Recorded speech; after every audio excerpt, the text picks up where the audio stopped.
All right, so welcome back, everybody, for another deep dive. Yes, hello everyone. And this time, we're going to be looking at Christmas trees, but with a twist. A festive but fatal twist, you could say. Yeah, so we're actually going to be talking about a murder That's right. in the world of Christmas trees. Um, So we're going to be looking at San Diego in the 1950s, and we're going to be talking about a guy called Harry A. Pozner. the Christmas tree king of San Diego. That's right, the Christmas tree king. And this guy, he was supplying a huge number of Christmas trees to the city each year. The article actually says almost 25,000 trees. Wow. Which in the 50s, I mean, San Diego wasn't as big as it was today, but Right, still a lot of trees. that's a whole lot of Christmas trees. Yeah, so this guy was a pretty big deal. Yeah, it seems so. But Harry, he found himself in a bit of a predicament. That's putting it lightly. Yeah, he was in a love triangle that led to a shocking murder. You always think these things happen in movies, but then you read a case like this and you think, wow, truth is stranger than fiction. Yeah, and this one is really a wild ride. It is. So to kick things off, let's talk about this love triangle. Okay, so we have Harry. Right, who was married. He was married to Margaret, Okay. and he was having an affair with his secretary, Verna Simons. Right, so this is already getting messy. It is, and it actually gets even more complicated because Verna ended up filing a lawsuit against Harry, claiming that he was the father of her 5-year-old son. Oh, wow. So she was basically demanding that he acknowledge paternity and provide financial support. Exactly, and the thing is, even though Harry denied paternity, he had been paying for Verna's hospital expenses and providing some support for her child. Okay, so it sounds like he was trying to do the right thing, at least to some extent, even though he was denying being the father. It definitely suggests some level of responsibility or perhaps even a deeper emotional connection to Verna and her child. It really makes you wonder about the nature of their relationship, right? Absolutely. And of course, we have to remember this was the 1950s. Right, a very different time. Social expectations around fidelity and a woman's role in society were much different than they are today. Absolutely. A scandal like this could have really ruined a man's reputation. Exactly, and you can imagine how this must have been for Harry's wife, Margaret. Oh, I can't even imagine. To make matters even worse, an anonymous tipster informed Margaret about everything. Yeah, this is where things really start to heat up. Right, so now she has confirmation of her suspicions, and I bet she was furious. Absolutely. This tip was like pouring gasoline on a fire. It's amazing how much impact an anonymous tip can have. It really is. We don't know who this tipster was or what their motives were, but they played a crucial role in how this story unfolded. For sure, and this all leads to the fateful day of April 13th, 1950. The day everything changed. Yeah, so Harry dropped Verna off at her sister's cafe. Little did he know what was about to happen. Right, Margaret was waiting there, consumed by jealousy and rage. That's something out of a movie. I know, right?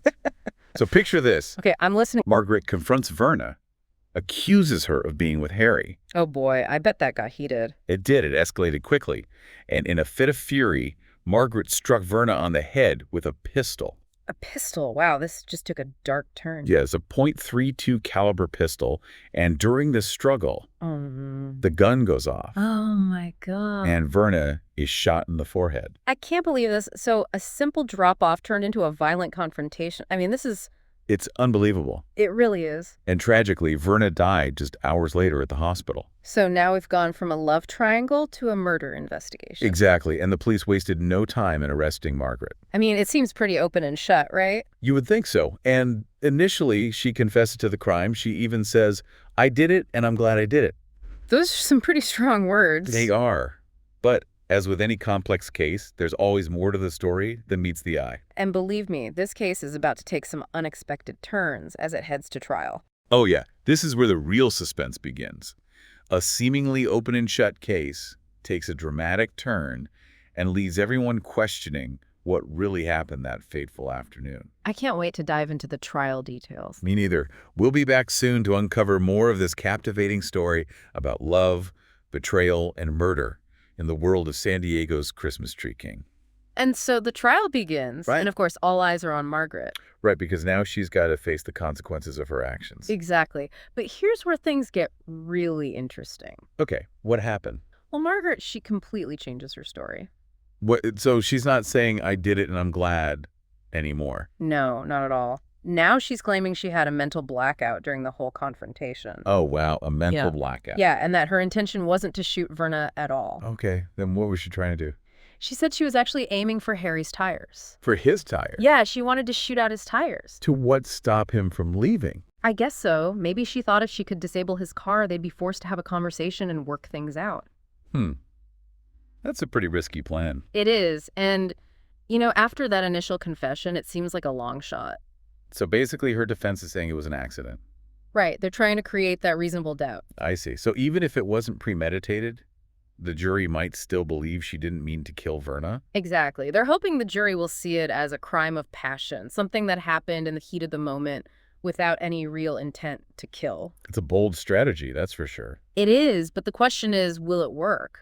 Right, because what about the witnesses at the cafe? Were there people who saw what happened? Oh, yeah, there were plenty of witnesses, and their testimonies, they really complicate things. Okay, so what did they say? Well, the cafe owner, Evelyn, she testified that right after the shooting, Margaret turned to Harry and said, "I killed her, and I intended to kill you too." Whoa, hold on. She said that right there in front of everyone. That's right, according to Evelyn. So that directly contradicts the whole mental blackout and accidental shooting story. It definitely does. It makes it seem like she was full of rage and wanted revenge not only against Verna, but against Harry as well. Wow, this is getting intense. And it gets even more complicated. How so? Well, another witness, Roland Morgantini, he saw Margaret standing over Verna right after the shooting, and he heard her say something really awful.